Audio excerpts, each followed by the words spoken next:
Welcome, ladies and gentlemen. Today we're going to be talking about functions, which is just an algebra review. Now, in Algebra 2, our functions are going to be a little bit more complex than they were in Algebra 1. These are two examples of functions that we'll be learning throughout the year. One is called a log function, and then you'll see that in the graph in red. And the other one is a sine wave function, which you see in blue. We will be learning and graphing both of these as the year goes on. So our main question today is, what is a function? Now, you guys, you don't have to write any of this down, okay? But I do want you to write down your learning targets.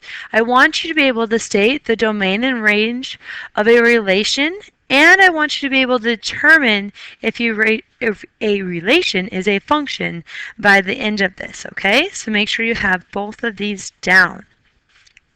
Now, this right here that I'm going to go through, you don't have to write down, just please pay attention to it.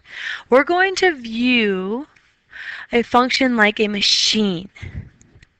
We're going to have input values, input numbers, and we're going to have to put those numbers into a rule.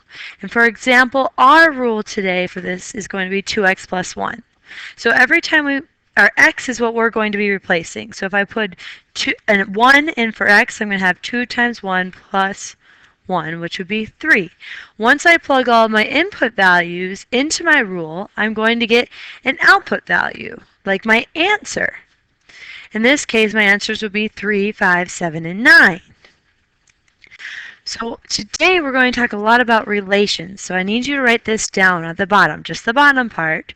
A relation is a set of ordered pairs with a domain, which is the x value. It's very, very important. And the range, which is our y value.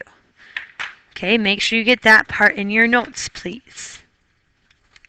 The mathematical definition is a function, is a relation where each value in the domain is paired with exactly one range value. So I want this in your notes, and it's really important, these words here, each value in the domain. So each being singular, each one value of the domain is paired with exactly one range value. So make sure you also get this example in your notes, please, or this definition. Now this page I don't need you guys to write down. We're just going to talk about the idea of functions. So when we look at this vending machine, there's lots of different options. And we're going to consider that the input values are the buttons we press. So the x values are the buttons we press, and it's going through the rule, and when it comes out, the beverage comes out, that's going to be our outcome, our output values. So two buttons can lead to the same output. That's fine. If you look here, I have 2 red Gatorade buttons. If I push either of these, I'm going to receive a red Gatorade at the end.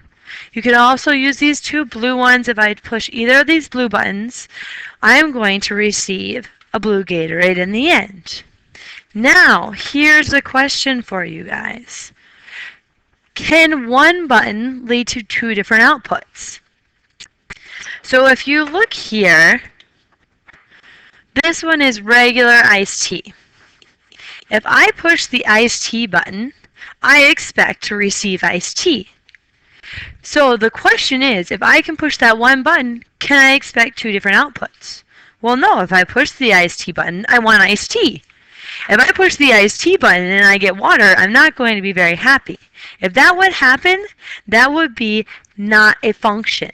That's not going to work. So this is one way to look at functions.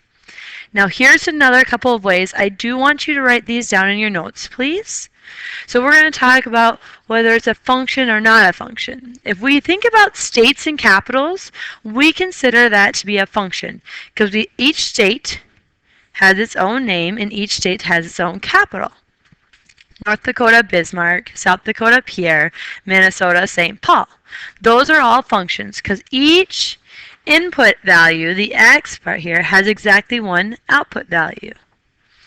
Now if we come over here to non-functions, if we think about states and senators, sometimes states have more than one senator. So North Dakota has Hoven and North Dakota has Heitkamp. If we look at that, these are the same. These can't be the same. Our x values have to have different outputs. So one x value can't have two outputs. So this is not a function.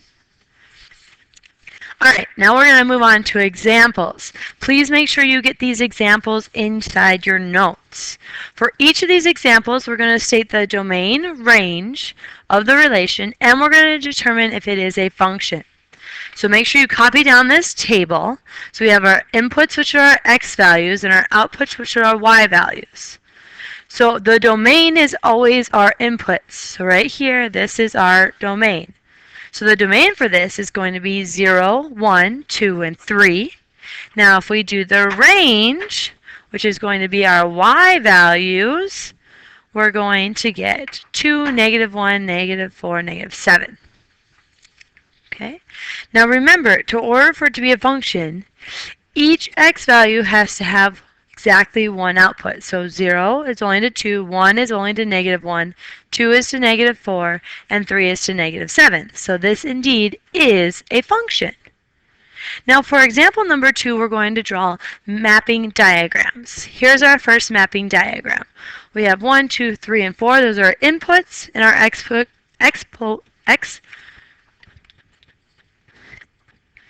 ones are D, B, and C. Those are our y values. So our input values, our domain is going to be 1, 2, 3, and 4. Our output values are going to be B, C, and D. Now, our input values go to the same output value, but each input value has exactly one output value. So this is indeed a function. So this is okay.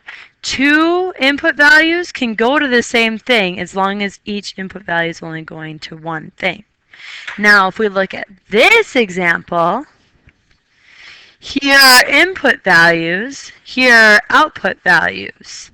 If we want our domain, that's our input values, so -8, -5, and 7.